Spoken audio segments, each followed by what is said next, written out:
ഛിന്ന ഭിന്നമായി LDF. Left democratic front അഥവാ ഇടതുപക്ഷ ജനാധിപത്യ മുന്നണി എന്ന് പറയുന്ന മുന്നണി സംവിധാനം തകർന്ന് തരിപ്പണമാകുന്ന കാഴ്ചയാണ് നമുക്ക് കാണാനാകുന്നത്. ഈ ഇടതുപക്ഷ ജനാധിപത്യ മുന്നണിയെ നയിക്കുന്ന പാർട്ടിയാണല്ലോ CPIM. കേരളത്തിൽ തന്നെ ഏറ്റവും വലിയ പാർട്ടിയാണ്. മാത്രമല്ല CPMന് ഇപ്പോഴുള്ളതിനേക്കാൾ കൂടുതൽ തിരിച്ചടി ചരിത്രം പരിശോധിച്ചാൽ തെരഞ്ഞെടുപ്പിൽ ഉണ്ടായിട്ടുണ്ട് എന്നുള്ളതും വാസ്തവമാണ്. പക്ഷെ എന്നാൽ ഇപ്പോഴത്തെ തിരിച്ചടി CPIMനെ സംബന്ധിച്ച് താങ്ങാനാവാത്തതാണ്.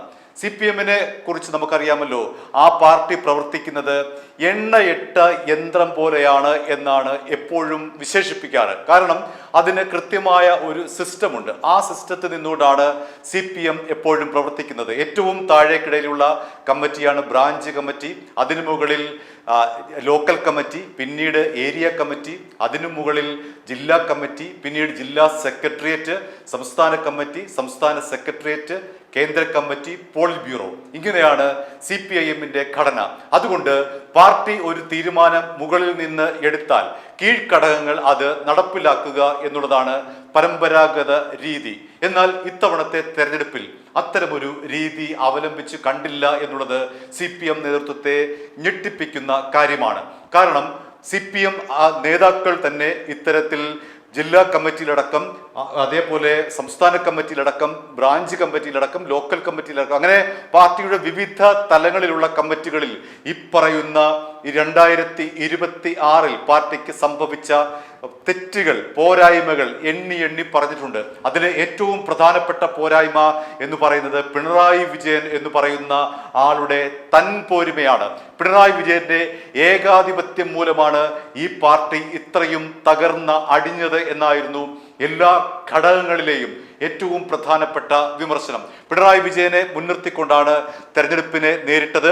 അതുകൊണ്ട് പിണറായി വിജയന് മാത്രമാണ് ഈ തോൽവിയുടെ പൂർണ്ണ ഉത്തരവാദിത്തമെന്ന് ഓരോ ഘടകങ്ങളും എണ്ണി പറഞ്ഞിട്ടും പിണറായി വിജയൻ തിരുത്താൻ തയ്യാറാകുന്നില്ല. നമുക്കറിയാമല്ലോ, CPMന്റെ ഏറ്റവും പവർഫുൾ ആയിട്ടുള്ള ഒരു കസേര എന്ന് പറയുന്നത്, ഒരു സ്ഥാനം എന്ന് പറയുന്നത് പാർട്ടിയുടെ സംസ്ഥാന സെക്രട്ടറിയാണ്. സംസ്ഥാന സെക്രട്ടറി പറയുന്നതിന് അപ്പുറത്തേക്ക് പാർട്ടിയിലെ ഒരു ഘടകവും ഒരു നേതാവും ചലിക്കാറില്ല. അതാണ് CPIMന്റെ ചരിത്രത്തിൽ നമ്മൾ ഇന്നോളം കണ്ടത്. എന്നാൽ അവിടെ നിന്ന് സ്ഥിതി മാറിയിരിക്കുന്നു. MV ഗോവിന്ദൻ പാർട്ടി സെക്രട്ടറി ആയതോടുകൂടി പിണറായി വിജയന്റെ വെറുമൊരു നിഴൽ മാത്രമായി അദ്ദേഹം മാറിയിരിക്കുന്നു.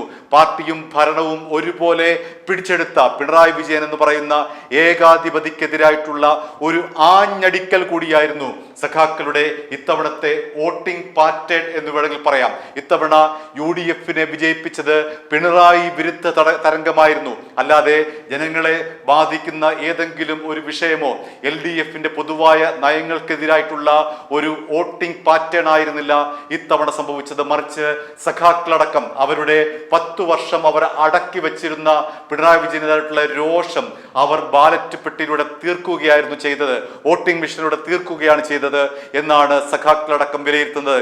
ഇപ്പോഴിതാ പാർട്ടിയെ ഞെട്ടിപ്പിച്ചുകൊണ്ട് പാർട്ടിയുടെ കേന്ദ്ര കമ്മിറ്റി അംഗമായ പുത്തലത്ത് ദിനേശൻ രംഗത്ത് വന്നിരിക്കുന്നു. ഒന്നോർക്കുക, CPM പോലുള്ള ഒരു പാർട്ടിയിൽ പരസ്യമായിട്ടുള്ള ഒരു അഭിപ്രായ പ്രകടനം ആരെങ്കിലും നടത്തിയാൽ അയാളെ പാർട്ടിയിൽ നിന്ന് പുറത്താക്കുന്ന നിലപാടാണ്, നയമാണ് CPMന് ഉള്ളത്. എന്തെങ്കിലും അഭിപ്രായ വ്യത്യാസമുണ്ടെങ്കിൽ അതത് ഘടകങ്ങളിൽ വന്ന് നിന്ന് പറയുക. ഇതാണ് CPIMന്റെ എക്കാലത്തെയും നയം. അതിന് വിരുദ്ധമായി പുത്തലത്ത് ദിനേശൻ, കേന്ദ്ര കമ്മിറ്റി അംഗം, ഇപ്പോൾ ഇതാ ഫേസ്ബുക്ക് പോസ്റ്റിലൂടെ അദ്ദേഹം എണ്ണി കാര്യങ്ങൾ പറയുന്നു. CPM നേതാക്കൾ അന്തം വിട്ട് നിൽക്കുകയാണ്. പിണറായി എന്ത് ചെയ്യുമെന്നറിയാതെ അന്തം വിട്ട് നിൽക്കുന്നു. ഗോവിന്ദൻ മാസ്റ്റർ എന്ത് ചെയ്യുമെന്നറിയാതെ നിശ്ചലമായി നിൽക്കുന്നു. കാരണം ഒരു കേന്ദ്ര കമ്മിറ്റി അംഗം പരസ്യമായി പറയുന്നു ഇന്ന കാരണങ്ങൾ കൊണ്ടാണ് പാർട്ടി തോറ്റതെന്ന്. നമുക്ക് പുത്തലത്ത് ദിനേശൻ പറയുന്ന കാര്യങ്ങൾ എന്താണെന്ന് നോക്കാം. അദ്ദേഹം ആദ്യമായി പറയുന്നത് പയ്യന്നൂർ, തളിപ്പറമ്പ് എന്നിവിടങ്ങളിലെ സ്ഥാനാർത്ഥി നിർണയം തെറ്റായിരുന്നു. അവിടെ മുതിർന്ന നേതാക്കൾ, CPMന്റെ മുതിർന്ന നേതാക്കളായിട്ടുള്ള V കുഞ്ഞികൃഷ്ണനാണ് CPMന് എതിരായി മത്സരിച്ചത്. തളിപ്പറമ്പിൽ മത്സരിച്ചത് CPMന്റെ എക്കാലത്തെയും തലമുതിർന്ന നേതാക്കളിൽ ഒരാളായി V കുഞ്ഞികൃഷ്ണനാണ്.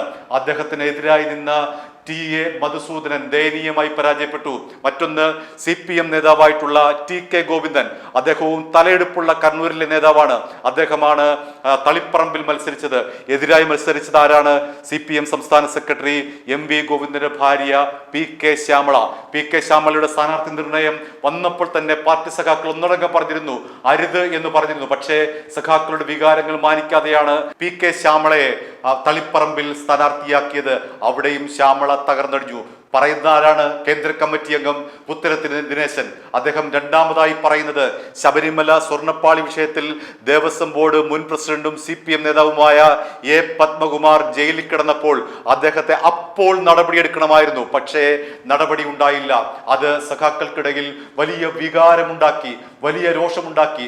പാർട്ടിയുടെ സമുന്നതനായ നേതാവ് ജയിലിൽ കിടന്നപ്പോഴും നടപടിയെടുക്കാതെ പാർട്ടി നേതൃത്വം മൗനം പാലിച്ചു. തീർന്നില്ല, വീണ്ടും പുത്തലത്ത് ദിനേശൻ അങ്ങനെ എണ്ണി പറയുന്നു. മൂന്നാമത്തെ കാര്യം, പാർട്ടിയിലെ 6 സഖാക്കൾ, പാർട്ടിയിലെ ഉന്നതരായിട്ടുള്ള 6 സഖാക്കൾ, V. കുഞ്ഞികൃഷ്ണനും T.K. ഗോവിന്ദനും മാത്രമല്ല, പാർട്ടിയിലെ പരമോന്നത നേതാക്കളിൽ ഒരാളായ G. സുധാകരൻ അടക്കം 6 നേതാക്കൾ ഇത്തവണ മത്സരരംഗത്തുണ്ടായിരുന്നു എന്നാണ്. അതിനെ എതിർക്കാൻ, അതിനെ കൃത്യമായി ജനങ്ങളോട് പറഞ്ഞ് ബോധ്യപ്പെടുത്താൻ പാർട്ടി നേതൃത്വത്തിന് കഴിഞ്ഞില്ല എന്നുള്ളതാണ്. അവിടെ കൊണ്ടും തീർന്നില്ല, ഇനിയും നിൽക്കുന്നു. വെള്ളാപ്പള്ളി നരേശന്റെ മുസ്ലിം വിരുദ്ധ പരാമർശങ്ങൾ. വെള്ളാപ്പള്ളി നടേശൻ അങ്ങനെ മാലപ്പടക്കം പൊട്ടുന്നത് പോലെ മുസ്ലിങ്ങൾക്കെതിരായി ആഞ്ഞടിച്ചു കൊണ്ടിരുന്നപ്പോൾ അതാ വരുന്നു പിണറായി വിജയന്റെ കാറിൽ നിന്നും ഇറങ്ങി അയ്യപ്പ സംഗമത്തിലേക്ക് വെള്ളാപ്പള്ളി നടേശൻ. എന്ത് സന്ദേശമാണ് പാർട്ടി നേതൃത്വം നൽകുന്നത് എന്നാണ് പുത്തലത്ത് ദിനേശൻ ചോദിക്കുന്നത്. വെള്ളാപ്പള്ളി നടേശന്റെ മുസ്ലിം വിരുദ്ധ പരാമർശത്തെ ചെറുക്കാൻ CPIM തയ്യാറായില്ല. അതിനു പകരം അയാളെ പിണറായി വിജയന്റെ കാറിൽ കൊണ്ടുവന്ന് ഇറക്കുന്ന കാഴ്ച ഇതെല്ലാം പാർട്ടി സഖാക്കൾ കണ്ടുകൊണ്ടിരിക്കുകയാണ്. അടുത്തതായി പുത്തലത്ത് ദിനേശൻ പറയുന്നു, ജനങ്ങളുടെ വികാരം മാനിക്കുന്നതിൽ പാർട്ടി നേതൃത്വം പരാജയപ്പെട്ടു. അത് തന്നെയാണ് പുത്തലത്ത് ദിനേശൻ പറയുന്നത് തന്നെയാണ് താഴേക്കിടയിലുള്ള ഏറ്റവും ചെറിയ ഘടകത്തിലെ ബ്രാഞ്ച് കമ്മിറ്റിയിലെ സാധാരണ സഖാക്കൾ വരെ പറയുന്നത്.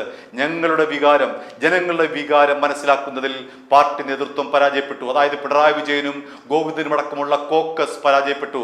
എന്താണ് പാർട്ടിയുടെ സാധാരണ അണിയുടെ വികാരം എന്താണെന്ന് അറിയുന്നതിൽ അവർ പരാജയപ്പെട്ടു. പിണറായി വിജയൻ 50-ലധികം വരുന്ന ആർഭാട വാഹനങ്ങളുടെ അകമ്പടിയോടുകൂടി 40-ലധികം ഏറെ വരുന്ന സുരക്ഷാ ഉദ്യോഗസ്ഥന്മാരുടെ അകമ്പടിയോടുകൂടി ജനങ്ങളെ വിരട്ടിക്കൊണ്ട് അങ്ങനെ കേരളത്തിൽ അങ്ങോളം ഇങ്ങോളം വിലസിയപ്പോൾ, ജനങ്ങളെ വിരട്ടി മാറ്റിക്കൊണ്ട് പിണറായി വിജയൻ അങ്ങനെ വിലസിയപ്പോൾ അത് പാർട്ടി, സാധാരണ പാർട്ടി നേതാക്കളുടെ, ഏറ്റവും ചെറിയ താഴേക്കിടയിലുള്ള പാർട്ടി അംഗത്തിന്റെ നെഞ്ചിൽ കൂടിയാണ് പിണറായി വിജയൻ വണ്ടി ഓടിച്ചത് എന്ന് നമ്മൾ തിരിച്ചറിയേണ്ടിയിരിക്കുന്നു. ഇനി നമുക്ക് മുന്നണി സംവിധാനത്തിലേക്ക് വരാം. നമ്മുടെ വിഷയം അതാണല്ലോ, LDF എന്ന് പറയുന്ന സംവിധാനം തകർന്നടിയുകയാണ്. അതിലെ ആദ്യത്തെ കാര്യം നമ്മൾ പറഞ്ഞു കഴിഞ്ഞു. CPM എന്ന് പറയുന്ന LDFിലെ മുന്നണിയെ നയിക്കുന്ന ആ പാർട്ടിയിൽ ഉണ്ടായിട്ടുള്ള അന്തഛിദ്രത്തെ കുറിച്ച് പറഞ്ഞു കഴിഞ്ഞു. ഇനി എന്താണ് മുന്നണിയിലെ സംവിധാനം എന്ന് നമുക്ക് നോക്കാം. ഏതാണ് Kerala Congress M, NCP, Kerala Congress B, INL, ജനാധിപത്യ Kerala Congress, RSPL, Kerala Congress എന്നിവരടങ്ങുന്നത്, CPM, CPI, RJD, ഇത്രയും പേർ അടങ്ങുന്നതാണല്ലോ ഇടതുപക്ഷ ജനാധിപത്യ മുന്നണി എന്ന് പറയുന്ന സംവിധാനം. ഇതിൽ CPM-നും CPI-ക്കും RJD-ക്കും മാത്രമാണ് ഇത്തവണ MLA-മാരുണ്ടായത്. CPM-ന് 24, CPI-ക്ക് 8, RJD-ക്ക് 1. മറ്റു പാർട്ടികൾക്ക് ആർക്കും തന്നെ നിയമസഭയിൽ പ്രാതിനിധ്യമില്ല. അതുകൊണ്ട് തന്നെ CPM നേരത്തെ അറിയിച്ചതനുസരിച്ച് ജൂൺ 15-ന് ശേഷം മുന്നണി യോഗം കൂടും. പാർട്ടി എന്തുകൊണ്ട്, അല്ലെങ്കിൽ LDF എന്ന് പറയുന്ന മുന്നണി സംവിധാനം എന്തുകൊണ്ട് പരാജയപ്പെട്ടു എന്നതിനെ സംബന്ധിച്ച് വിശദമായി ചർച്ച ചെയ്യുമെന്നാണ് പറഞ്ഞത്. പക്ഷേ അത്തരമൊരു യോഗം ചേർന്നില്ല എന്നുള്ളതാണ് യാഥാർത്ഥ്യം. ഓരോ പാർട്ടികളും, കേരള കോൺഗ്രസ് M യോഗം ചേർന്നു, NCP യോഗം ചേർന്നു, കേരള കോൺഗ്രസ് B യോഗം ചേർന്നു, INL യോഗം ചേർന്നു, ജനാധിപത്യ കേരള കോൺഗ്രസ് യോഗം ചേർന്നു, RSPL യോഗം ചേർന്നു, കേരള കോൺഗ്രസ് S യോഗം ചേർന്നു, CPM യോഗം ചേർന്നു, CPI ചേർന്നു, RJD ചേർന്നു. എന്നാൽ അവരൊക്കെ തന്നെ ഓരോരുത്തരും, ഓരോ പാർട്ടികളും എന്തുകൊണ്ടാണ് തോറ്റത് എന്ന് അവരവരുടെ തീരുമാനം എടുത്തെങ്കിലും സംയുക്തമായി ഒരു LDF യോഗം ചേർന്ന് അതിൽ ഒരു വിലയിരുത്തൽ ഉണ്ടായിരുന്നില്ല എന്നുള്ളതാണ് യാഥാർത്ഥ്യം. ജൂൺ 15-ന് ശേഷം LDF യോഗം വിളിക്കുമെന്നുള്ള വാക്ക് പാഴായി. അതുകൊണ്ട് തന്നെ നിയമസഭയിൽ പ്രാതിനിധ്യമുള്ള CPM-ഉം CPI-ക്കും RJD-ക്കും മാത്രമായി അവർ തോന്നിയതുപോലെ കാര്യങ്ങൾ ചെയ്യുന്നു. നിർണായകമായിട്ടുള്ള പല തീരുമാനങ്ങളിലും അവർ എന്ത് ചെയ്യണമെന്നറിയാൻ നിയമസഭയിൽ വലയുകയാണ്. ഒരു ഏകോപനമില്ല. വിഴിഞ്ഞം പോർട്ടുമായി ബന്ധപ്പെട്ട് നമുക്കറിയാമല്ലോ, കഴിഞ്ഞ ദിവസം ഓഹരി വിറ്റഴിച്ചത് 13,000 കോടിയിലധികം രൂപയുടെ ഓഹരികളാണ് വിറ്റഴിച്ചത്. ആ ഒരു വിഷയത്തിലടക്കം CPM-നും CPI-ക്കും RJD-ക്കും ചേർന്ന് ഒറ്റ നിലപാടെടുക്കാൻ കഴിഞ്ഞില്ല. മറ്റു പാർട്ടിയുടെ നിലപാട് ഇക്കാര്യത്തിൽ എന്താണ് എന്നതിനെ സംബന്ധിച്ച് നമുക്ക് വ്യക്തതയില്ല. മറ്റൊന്നാണ് PM ശ്രീ. ആ പദ്ധതിയുമായി ബന്ധപ്പെട്ട് എന്താണ് ഇടതുമുന്നണിയുടെ പൊതുവായിട്ടുള്ള തീരുമാനമെന്ന് നമുക്ക് ഇതുവരെയും അറിയാൻ കഴിയുന്നില്ല. LDF-ലെ ഘടകകക്ഷികൾക്കും അത് അറിയാൻ കഴിയുന്നില്ല. ഇനി മറ്റൊരു പ്രധാനപ്പെട്ട കാര്യമാണ്, പ്രതിപക്ഷ നേതാവിനെ തെരഞ്ഞെടുത്തല്ലോ, പിണറായി വിജയനാണ്. പക്ഷേ പ്രതിപക്ഷ ഉപനേതാവ് ആരാണ്? അതിനെ ചൊല്ലി CPM-ഉം CPI-യും തമ്മിൽ ഇപ്പോഴും തർക്കം തുടരുന്നു. പാർലമെന്ററി പാർട്ടിയുടെ സെക്രട്ടറി ആരാണ്? അതിനെ സംബന്ധിച്ചും തർക്കം തുടരുകയാണ്. ആരാണ് വിപ്പ് എന്നതിനെ സംബന്ധിച്ചും തർക്കം തുടരുകയാണ്. ഈ ചോദ്യം ഇന്ന് വാർത്താ സമ്മേളനം ചേർന്നപ്പോൾ പ്രതിപക്ഷ നേതാവ് പിണറായി വിജയനോട് മാധ്യമപ്രവർത്തകർ ചോദിച്ചപ്പോൾ അദ്ദേഹം ഉഴപ്പി വിടുകയാണ് ചെയ്തത്. ആരാണ് നിങ്ങളുടെ ഉപനേതാവ്? ആരാണ് LDF-ന്റെ പാർലമെന്ററി പാർട്ടി സെക്രട്ടറി? ആരാണ് LDF-ന്റെ വിപ്പ് എന്ന് ചോദിച്ചപ്പോൾ പിണറായി വിജയൻ പറയുന്ന മറുപടി നമുക്ക് കേൾക്കാം. LDF-ന്റെ കൺവീനർ നല്ല ചികിത്സയിലായിരുന്നു. അപ്പൊ അദ്ദേഹം വന്നിട്ടുണ്ട്, ഇനി വീണ്ടും യോഗം ചെയ്തു. അത് ഞാൻ വെച്ച് നിങ്ങൾ വിഷമിക്കണ്ട. ഏത് അതെല്ലാം കഴിഞ്ഞ കാര്യമാണ്. അതിനെപ്പറ്റി ഒന്ന് ആലോചിച്ച് നിങ്ങൾ ബുദ്ധിമുട്ടുണ്ട്. അതൊക്കെ പറഞ്ഞുകൊണ്ടിരിക്കും. അതൊന്നും ആലോചിക്കേണ്ട കാര്യമില്ല. അതൊന്നും കഴിഞ്ഞ കാര്യമാണ്. അതൊന്നും ആലോചിക്കേണ്ട കാര്യമില്ല.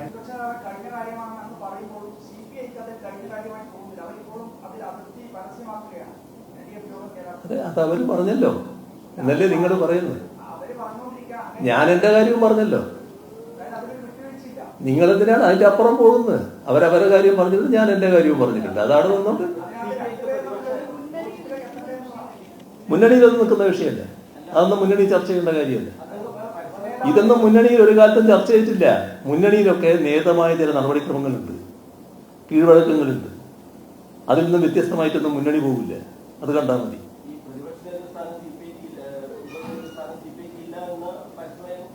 പ്രതിപക്ഷ നേതാവിന്റെ സ്ഥാനം അവിടെ ചർച്ച ചെയ്തില്ല, മുന്നണി ചർച്ച ചെയ്തില്ല. അതേപോലെ സ്വാഭാവികമായിട്ടുള്ള കാര്യമായിരുന്നു. അങ്ങനെ ചരിത്രത്തിലാദ്യമായി CPM എന്ന് പറയുന്ന ഇന്ത്യയിലെ തന്നെ ഏറ്റവും വലിയ കേഡർ സംഘടന എന്ന് പറയുന്ന, അതിൽ തന്നെ കേരളത്തിലാണ് CPM-ന്റെ ഏറ്റവും ശക്തമായ ഘടകം എന്ന് പറയുന്നു. ആ ഘടകമുള്ള കേരളത്തിൽ ആ പാർട്ടി നയിക്കുന്ന മുന്നണി ഛിന്ന ഭിന്നമായി മാറുന്ന കാഴ്ചയാണ് നമ്മുടെ മുന്നിലുള്ളത്. ഏകോപനമില്ല, മുന്നണി യോഗം ചേരുന്നില്ല. ഉള്ള MLA-മാരാകട്ടെ പരസ്പരം എന്താണ് സഭയിൽ പറയേണ്ടത് എന്നറിയാതെ അന്താളിച്ച് നിൽക്കുന്നു. ചരിത്രത്തിൽ ആദ്യമായിട്ടാണ് ഇത്തരമൊരു സംഭവം. ഒരു കേന്ദ്ര കമ്മിറ്റി അംഗം പോലും, CPM-ന്റെ ഒരു കേന്ദ്ര കമ്മിറ്റി അംഗം പോലും പരസ്യമായി വന്നു നിന്ന് പറയുകയാണ് ഇന്ന കാരണങ്ങൾ കൊണ്ടാണ് തോറ്റത് എന്ന്. അതും ഒരു പക്ഷേ ചരിത്രത്തിൽ ആദ്യമായിട്ടായിരിക്കാം. പുത്തലത്ത് ദിനേശിനെതിരെ ഇനി പാർട്ടി നടപടിയെടുക്കുമോ എന്ന് നമുക്കറിയേണ്ടിയിരിക്കുന്നു. അങ്ങനെ നടപടിയെടുക്കാൻ തക്ക വിധം ശക്തമല്ല ഇപ്പോഴത്തെ പാർട്ടി എന്നറിയുക. ആ ഒരു കാര്യം കൃത്യമായി തിരിച്ചറിഞ്ഞുകൊണ്ട്, പാർട്ടിയുടെ ദൗർബല്യം തിരിച്ചറിഞ്ഞുകൊണ്ട് മാത്രമായിരിക്കണം പുത്തലത്ത് ദിനേശൻ ഇങ്ങനെ പരസ്യമായി രംഗത്ത് വന്ന് ഇന്ന കാരണങ്ങൾ കൊണ്ടാണ് പാർട്ടി തോറ്റത് എന്ന് വിളിച്ചു പറയാനുള്ള കാരണം. ചുരുക്കത്തിൽ LDF എന്ന് പറയുന്ന കേരളത്തിലെ എക്കാലത്തെയും ശക്തമായ മുന്നണി ഈ തകർന്നടിയുന്ന കാഴ്ചയാണ്. അതിൻ്റെ ചരിത്രത്തിൽ ഒരിടത്തു പോലും ഇല്ലാത്ത വിധത്തിലുള്ള ഛിന്ന ഭിന്നമായി പോകുന്ന കാഴ്ചയാണ് നമ്മുടെ മുന്നിൽ ഇപ്പോൾ നിലനിൽക്കുന്നത്. i2i News, an eye for truth. i2i News subscribe ചെയ്തിട്ടില്ലാത്തവർ ഇപ്പോൾ തന്നെ സബ്സ്ക്രൈബ് ചെയ്യുക. നോട്ടിഫിക്കേഷൻ ലഭിക്കുവാൻ ബെൽ ബട്ടണും അമർത്തുക.